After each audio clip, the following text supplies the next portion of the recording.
बोले सदगुरुदेव भगवान की जय। सर्वेद भाष्य द्वितीय मंडल द्वितीय अध्याय। सदगुरु नित्य नादि है, स्वयं सिद्ध गुरु आई। सिद्ध गुरु अभ्यास से परंपरा गुरु आई। सिद्ध गुरु अभ्यास से परंपरा गुरु आई। नित्य अनादि सदगुरु वह है जो चारों युगों में अपनी तथा प्रभु इच्छा अनुकूल संसार में स्वच्छंद प्रकट होकर जगत जीवों को ब्रह्म विद्या का उपदेश कर मुक्ति प्रदान करते हैं। दूसरा स्वयं सिद्ध गुरु वह है जो मुक्ति धाम से ईश्वरीय आदेश लेकर संसार में प्रकट होते हैं और ब्रह्म विद्या का सदुपदेश देकर जगत जीवों को मुक्त करते हैं।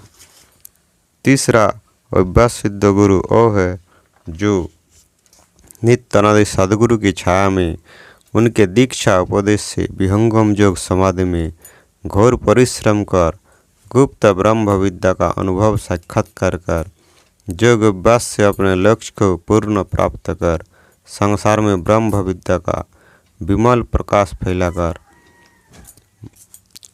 भवतबित जीवों को जीवन मुक्त कर परमानंद को प्राप्त कराते हैं। नित्य अनादि सदगुरु की छत्र छाया में अपने साधन अभ्यास के प्रबल पुरुषार्थ द्वारा जो सदगुरु होते हैं उन्हें अभ्यास सिद्ध गुरु कहते हैं। परंपरा गुरु वह है जो सदगुरु द्वारा सदगुरु पद को धारण कर उत्तराधिकारी बन संसार में सदगुरु सिद्धांत का अभय प्रचार कर संसार की अज्ञान निशा को दूर कर ब्रह्म विद्या का विमल प्रकाश जगत जीवों को देकर अध्यात्म की ऊंची शिखा को प्राप्त कराते हैं। नित्य अनादि सदगुरु का दर्शन एवं अनुभव तत्वज्ञान एवं उनकी साथी पूर्व गुरु द्वारा जिस उत्तराधिकारी को प्राप्त होता है वे सदगुरु संसार में परंपरा गुरु कहे जाते हैं। ब्रह्म विद्या के इन्हीं चार सदगुरुओं द्वारा संसार में ब्रह्म विद्या का प्रचार होता है। सदगुरु द्वारा ही जीवों का कल्याण होता है। सदगुरु ब्रह्म विद्या को प्रकट कर आर्त जगत जीवों को सुख शांति प्रदान करते हैं। बिना सदगुरु के जीवों का कल्याण और परमानंद मोक्ष नहीं प्राप्त हो सकता।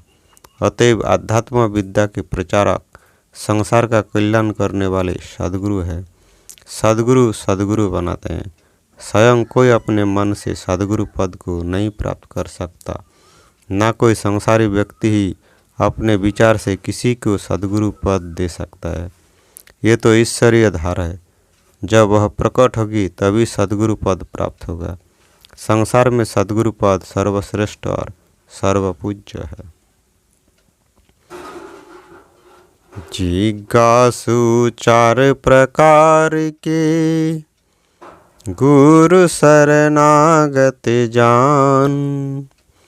उत्तम मध्यम नीच है अधम कोटि के मान।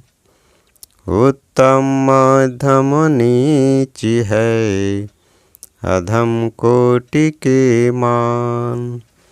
ब्रह्म विद्या की जिज्ञासु उत्तम मध्यम कनिष्ठ अधम इन चार प्रकार के भेद से सदगुरु शरणागत होते हैं। दो प्रकार प्रभु प्रार्थना प्राकृत अध्यात्म। प्राकृत बाह्य परोक्ष है अपरोक्ष अध्यात्म। प्राकृत बाह्य परोक्ष है अपरोक्ष अध्यात्म। प्रभु की प्रार्थना दो प्रकार की होती है। एक मन वाणी द्वारा जिसे प्राकृतिक कहते हैं। दूसरी प्रार्थना आध्यात्मिक होती है जो ब्रह्म के साक्षात्कार होने पर योगीजन अपने चेतन भूमि से करते हैं। उनका एकमात्र भाव संकल्प होता है और प्रभु उसे पूर्ण करते हैं। प्राकृत प्रार्थना बाह्य है। आध्यात्मिक प्रार्थना अपरोक्ष साक्षात्कार अवस्था में होती है। संसारी जनों के लिए प्राकृत प्रार्थना आवश्यक है। केसरी आधारण करे वीर विलक्षण रूप, बीतिरागियो भास में तो जग अद्भुत रूप। बीतिरागियो भास में तो जग अद्भुत रूप। जिस प्रकार वीर कसरिया वस्त्र पहनकर जीव की बाजी लगा संग्राम में जाता है, उसी प्रकार बीतरागी पुरुष संसार की मान मोह इच्छा का सर्वस्व त्याग और योगाभ्यास रूपी संग्राम को जीतने के लिए अद्भुत स्वरूप को धारण कर आध्यात्म पथ में आगे बढ़ता है। सहज जोगोभास से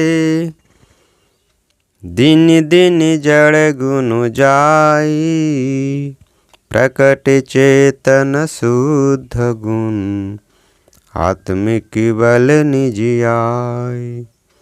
प्रकट चेतन शुद्ध गुण आत्मिक बल निज आय। सहज योग के चेतन अभ्यास से जड़ गुणों का प्रतिदिन अभाव होता है और आत्मा के शुद्ध चेतन गुणों का प्रादुर्भाव होता है एवं आत्मिक बल पूर्ण रूप से प्रकट हो जाते हैं। महाकाश मंडले बने यह ब्रह्मांड कहता ही, पंचभूताधार में जगत दृश्य जड़ जाही। पंचभूताधार में जगत दृश्य जड़ जाही। महाकाश का एक मंडल बनता है जिसे ब्रह्मांड कहते हैं। उसी महाकाश महामंडल में पंचभूत द्वारा समस्त जड़ जगत दृश्य स्थित है। सद्गुरु परिधि निवास में मन माया भय नाही, मन मुख जीव साधनी नाही, भटक भरम जग माही। मन मुख जीव साधनी नाही, भटक भरम जग माही। सद्गुरु नियम सिद्धांतों में रहने से मन माया का भय नहीं रहता, मनोमुखी जीवों का साधन नहीं होता। ये अज्ञान अंधकार में भटक कर संसार में भ्रमण करते हैं। सद्गुरु नियम सिद्धांत मर्यादा में रहकर ही आध्यात्मिक लक्ष्य की प्राप्ति होती है। ज्ञानी साप न लागोई, विघ्न न बाधक होई, मोह शोक नहीं ताहि को, कर्म न बंधनि होई। मोह शोक नहीं ताहि को, कर्म न बंधनि होई। विहंगम जोगी अनुभव चेतन तत्वदर्शी को साप नहीं लगता, ना कोई विघ्न रुकावट डालते हैं, ना उसे संसार की किसी वस्तु के प्रति मोह और शोक होता है। उसे इंद्रिय जगत के कर्म बंधन में नहीं डाल सकती। वह शुभाशुभ कर्मों से असंग हो अनात्म जगत से पृथक चेतन परमानंद में निमग्न रहता है। सन्मार्ग अति सूक्ष्म है, भजन करो चित शांत, सद्गुरु शरण अधीन में संतय भय सुख शांत। सद्गुरु शरण अधीन में संतय भय सुख शांत। विहंगम मार्ग सर्वश्रेष्ठ अति सूक्ष्म है। चित्त को शांत कर अंतर्मुख भजन करना चाहिए।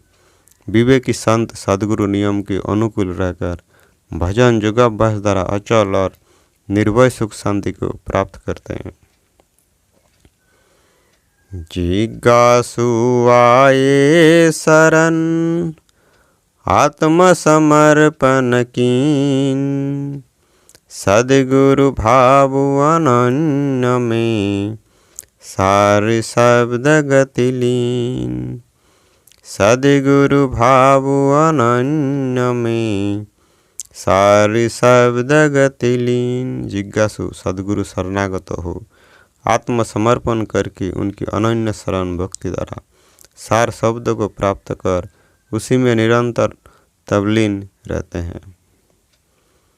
तीक्ष्ण जेहि बैराग है, त्यागे विषय विलास। मोह निशा पर बुद्ध है, ज्ञानी सद्गुरु दास। मोह निशा पर बुद्ध है, ज्ञानी सद्गुरु दास। जिस विवेकी तत्ववेत्ता को संसार से तीव्र वैराग्य है, वही संसार की भोग इच्छा को त्याग करता है एवं इस संसार रूपी मोहरात्रि में जाकर अपने चेतन प्रकाश में विचरण करता है।